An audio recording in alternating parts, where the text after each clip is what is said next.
Mga kababayan, mga OFWs, mga taxpayers na pagod na sa drama ng politika. Truth bomb. Ngayon June 2, 2026, ang minority bloc na pinamumunuan ni dating Senate President Tito Soto, ang Walkout 11 ay nagwawala na naman. Sinasabi nila na resign daw si Senate President Alan Peter Cayetano dahil hindi raw nag-attend ng majority bloc sa plenary session. Ano ito? Mga spoiled brats na sanay mag-walkout kapag hindi sila nasusunod?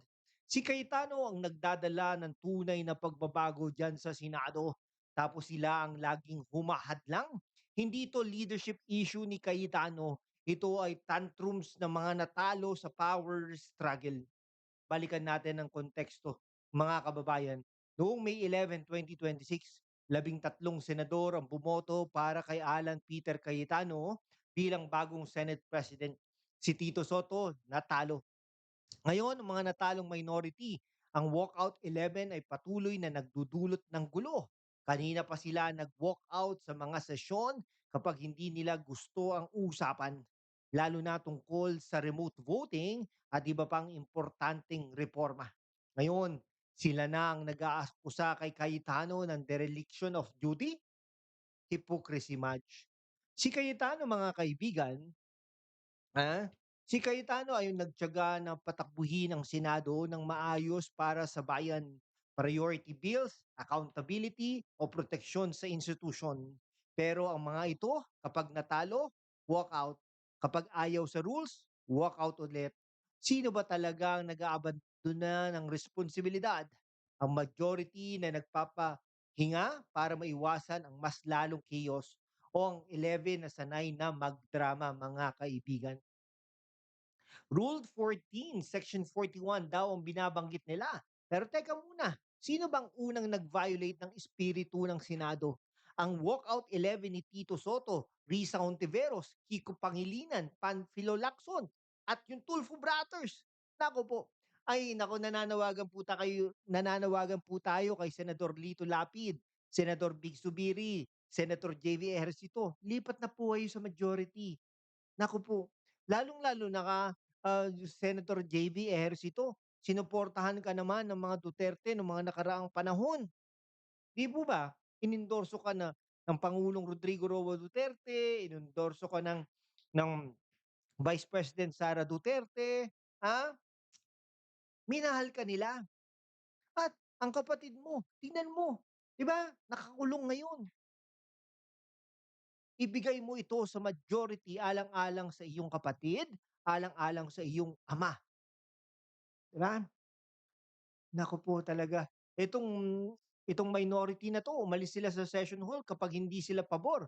Ilang beses na nilang hinaharang ang progresibo ng mga reforma.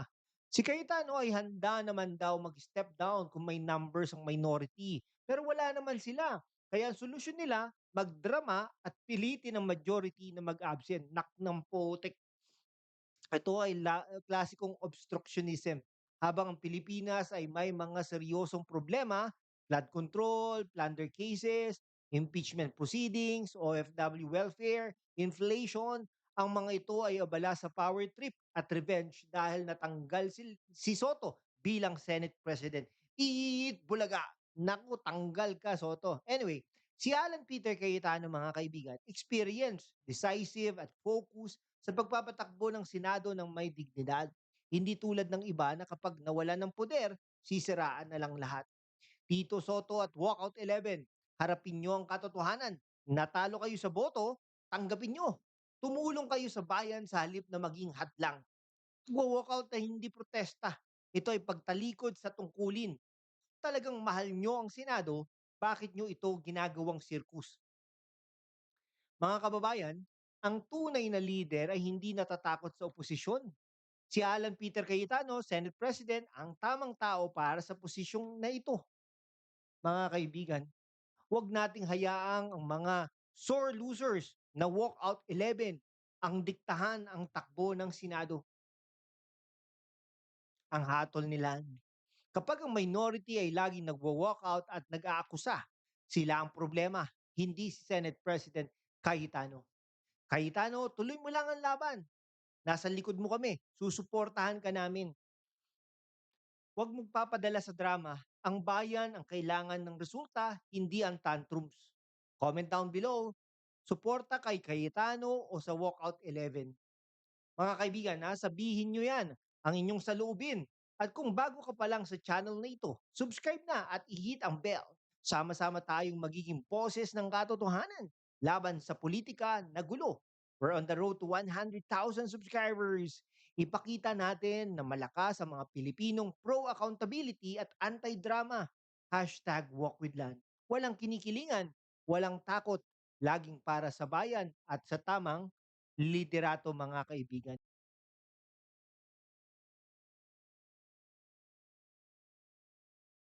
Mga kababayan may isang tanong na dapat nating harapin ng direkta.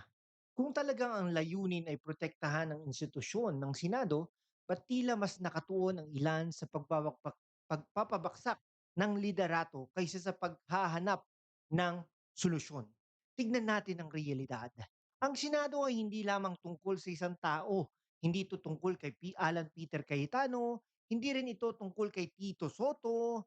Ang Senado ay isang institusyon na binubuo ng 24 na senador na may kanya-kanyang mandato mula sa taong bayan. Ngunit kapag may hindi pagkakasundo sa loob, ano ang tamang hakbang? Makipag-usap, makipag-negotiate, maghanap ng consensus, o agad bang maglabas ng panawagang mag-resign ka na? Dito pumapasok ang mas malalim na usapin. Sa politika, normal ang oposisyon, normal ang debate, normal ang banggaan ng pananaw. Pero kapag bawat kilos ng liderato ay agad binibigyan ng pinakamabigat na parusa, hindi ba't mas lalo lamang lumalalim ang pagkahati-hati? Ang tanong ng maraming Pilipino ngayon, may sapat bang dahilan para magbitiw ang Senate President? O ito ba ay bahagi lamang ng mas malaking political power struggle sa loob ng Senado? Dahil kung susuriin natin ang tunay na sukatan ng liderato ay hindi kung gaano karaming kritiko ang mayroon ka. Ang tunay na sukatan ay kung kaya mo pa bang panatilihing gumagana ang institusyon sa gitna ng kaguluhan. At sa kasalukuyan, maraming mahalagang issue ang naghihintay ng aksyon mula sa Senado.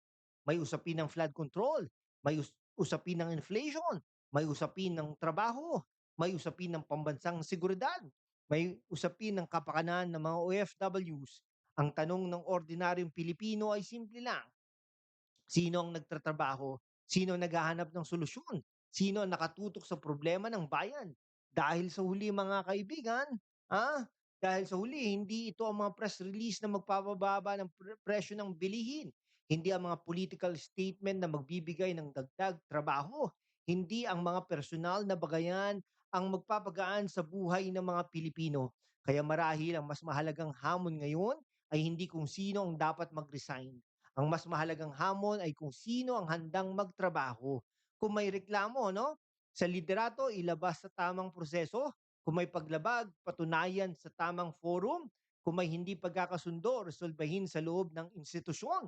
Dahil ang Senado ay hindi dapat maging arena ng personal na awayan. Dapat itong manatiling lugar ng serbisyo publiko. At habang nagpapatuloy ang bangayan sa loob ng bulwagan, ang sambayan ng Pilipino ay naghihintay ng resulta. Hindi drama, hindi intriga, hindi power struggle, kundi trabaho. Trabaho para sa bayan at ayan ang pinakamalaking hamon sa bawat senador ngayon. Hanggang dito na lang po mga kaibigan. Maraming maraming salamat po sa inyong lahat. Mabuhay po ang Pilipinas. Hashtag walk with Dan.